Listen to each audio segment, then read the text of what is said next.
Pakistan stock exchange میں کاروباری ہفتے کے 5ویں روز جمعے کو مارکیٹ میں غیر معمولی تیزی کا رجحان غالب رہا۔ P S x 100 index 529 points کی غیر معمولی اضافے کے ساتھ 42,087 پوائنٹس کی سطح پر بند ہوا۔ مارکیٹ کا آغاز منفی زون میں ہوا۔ آج کاروبار کے آغاز سے کاروبار کے اختتام تک مجموعی طور پر 364 کمپنیوں کے حصص کے بھاؤ کا کاروبار ہوا، جن میں سے 246 کمپنیوں کے حصص کے بھاؤ میں اضافہ، 101 کمپنیوں کے حصص کے بھاؤ میں کمی، جبکہ 17 کمپنیوں کے حصص کے بھاؤ میں کوئی رد و بدل واقع نہیں ہوا۔ مارکیٹ ماہرین کا کہنا ہے کہ مارکیٹ میں اتار چڑھاؤ کا سلسلہ آئندہ بھی جاری رہے گا۔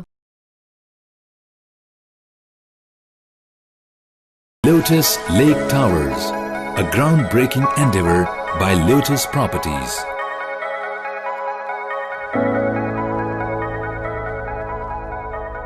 پاکستان بھر میں نمائندگان کا وسیع نیٹ ورک، ہر خبر جاننے کے لیے دیکھتے رہیے TNN TV۔